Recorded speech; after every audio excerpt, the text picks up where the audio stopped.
So today we move into another Parami. We're going to be spending the month with an old friend, a dear old friend of the Sangha. We're going to be working with and practicing with the Parami of Metta, of loving kindness or kind friendliness. So this Sangha is no stranger to Metta because we spent an entire year with the practice of Metta. And you may say, what do you mean? We spent the entire year with all four Brahma Viharas. It wasn't just the practice of Metta, but it was, right? Metta really is the bedrock of the other Brahma Viharas. And we spent a lot of time talking about that and understanding that and connecting with that. So today, by way of reintroduction to Metta, I want to talk a little bit about how Metta is also the backbone of all of the other paramis. It's not just another one of the 10 paramis. And I want to share a bit about that. When Bill and Susan were introducing the paramis months and months ago, there was this great quote from Susan that really stands out for me. She was talking about the goal and the purpose and the benefits of the paramis. And she said, we're training our hearts to not be fickle with goodwill. I love that. For all sorts of reasons, our hearts can sometimes be a little bit less than generous, a little bit less than unconditionally kind and accepting and understanding and giving. Not because that's the natural state of our heart, but for all sorts of reasons. The stresses in our lives, our conditioning, everything that we know and relate to.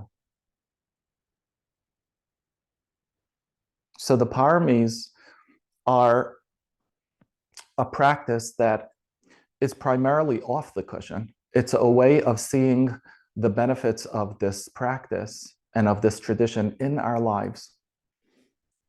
And that we approach the practice on the cushion as an understanding, as an approach of cultivating and deepening and strengthening these qualities of heart and mind and ultimately of action, of deed,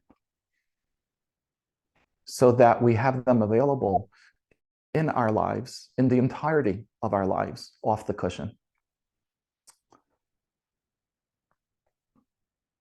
And Metta itself also, this quality of loving kindness, of kind friendliness, is a practice that I'm sure over this month we're going to be talking about and hearing from our fellow teachers more and more about, is a practice of mind, and it's a practice of body and heart, and also a practice of deed, of action. So let me share just a little bit, and I hope that this sounds known to you and obvious to you. The beauty of these practices is that when we hear them and we have this aha, it's more like we are discovering something we already deeply knew, as opposed to something that's really, really new to us. None of what's fundamentally truth is not known to us. It is already known to us. So I hope you have that kind of familiar reaction as I'm sharing some of these thoughts. So let's talk about the first parami that we began with. We began with generosity, dana, or dana. Metta encourages this quality of generosity because we foster this genuine concern for others' well-being. And when we truly care about others, we're more inclined to share of ourselves, to share of our time, to share of our resources, and to give our energy to support other people's needs. And without expecting anything in return. We might choose to take our time and volunteer, or give a charitable donation of our resources, or simply being present when somebody's going through a difficult time and lending a caring and listening ear. This is how metta is playing out in our practice and our quality in the parami of generosity. And then we had our second parami, virtue, or sila. Metta serves as a moral compass for us because it enables us to be guided with kindness and compassion towards all beings. So metta encourages us to refrain from harming others and to cultivate these virtues like forgiveness and honesty and patience. So within this context, what winds up happening is we treat others with kindness and with respect and with compassion. We refrain from harmful actions and harmful speech. And we take actions that promote well-being and harmony.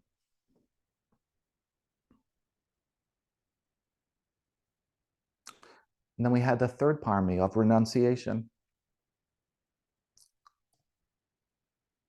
Metta helps us to let go of attachments and desires that may cause ours or others suffering. And through this practice of metta, through loving kindness, we cultivate and develop contentment, contentedness, and we find joy in the happiness of others. And we also reduce our own inclination towards grasping for more possessions, for more of another, to possess the other. Metta enables us to shift our perspective and our focus from personal desire to the welfare and the benefit of others.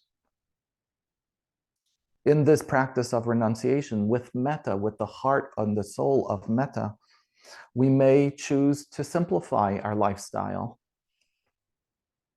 And we may choose to reduce some of our more materialistic pursuits in order to contribute more to those that are in need, or in order to spend more quality time with those that we love and we care about. This is all renunciation with and through metta. And then we have the parami of wisdom, of panya.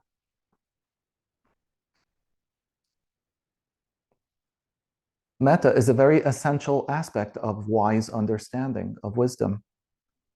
When we cultivate love and when we cultivate compassion, we develop that ability to wisely see the inherent truthfulness of the interconnectedness of all beings. And we can recognize how our actions impact positively or negatively. And this guides us towards making wiser choices and acting with discernment. And metta and wisdom go hand in hand. We've talked about the famous metaphor that's given in the tradition of the two wings of the bird, the mindfulness and the wisdom. And you can't have wisdom without the heart and the soul of metta. So when we're faced with a situation that's challenging and we cultivate metta, it allows us to approach our challenge with understanding and with empathy, with heartfulness. We can consider the perspective and the needs of ourselves and also others. And it enables us to make wiser decisions and to resolve conflicts in a more compassionate way.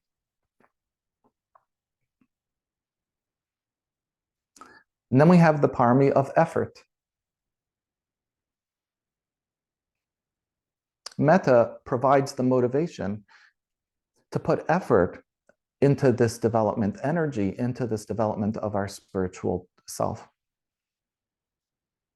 And when we care for the well-being of others in a genuine way, We're inspired to work more diligently to cultivate these wholesome qualities in ourselves and to alleviate suffering in the world. Metta can fuel our efforts to grow and to deepen and to strengthen our spiritual practices.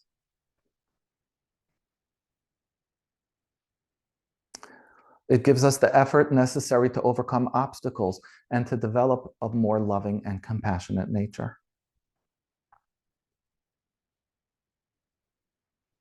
And then we have the Parami of patience. Metta supports patience because it helps us to develop tolerance and understanding towards the shortcomings and the difficulties within ourselves and others. It allows us to respond to challenging situations instead of reacting, and responding to them with kindness and compassion. So, for example, when we're dealing with people that are challenging, people that are difficult, we can practice patience because we're able to remind ourselves of their suffering. And we can respond with kindness rather than frustration or impatience or judgment or anger.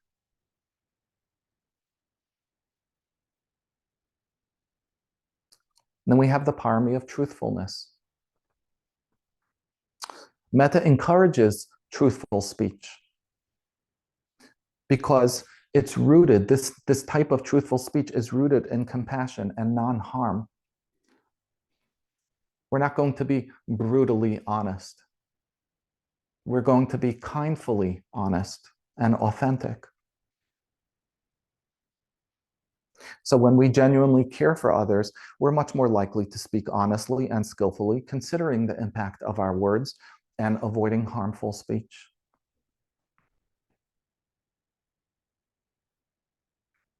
We embody this through metta by choosing our words carefully and intentionally. We're considering the impact of our words on others. And still communicating honestly, yet skillfully.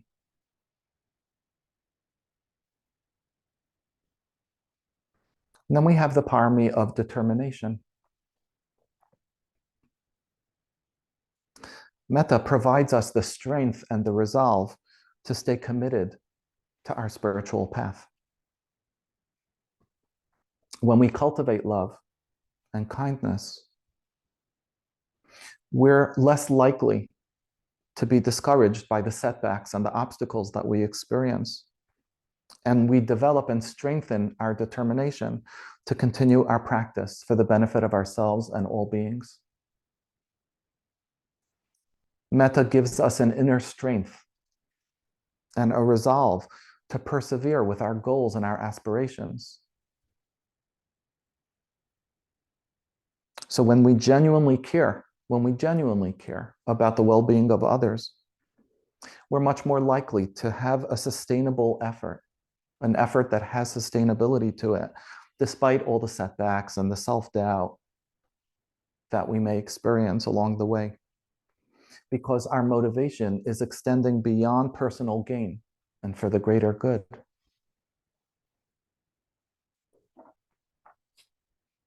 And then finally, there's equanimity, which is a parami that we've yet to visit, but we will soon. So just a little bit on that as well. Metta helps us develop a balanced and impartial mind. We'll come back and revisit this more. When we cultivate, when we develop love and compassion for all, we're able to reduce our biases and our sort of conditioned preferences, developing the capacity to treat everybody with equal care and respect.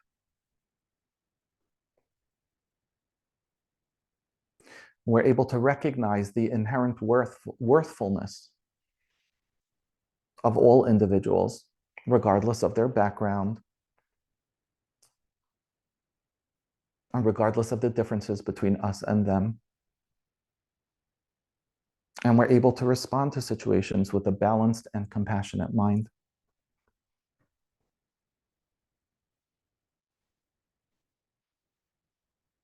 So, in this way, although metta is one of the 10 paramis, it really also serves as the backbone of all of the paramis. And really, all the paramis are very interconnected and intertwined with each other. But our practice, no matter what aspect of it we're focusing on, the action part, the behavioral aspect of our practice, or the mind part, the meditative aspect, the attentional part, none of it is skillful practice without the heart part of the practice. And that's where metta comes in. So this is all just a little bit of a reintroduction to our old dear friend, metta, that we're going to be playing with and cultivating. Yeah. Okay. Thank you for your kind attention.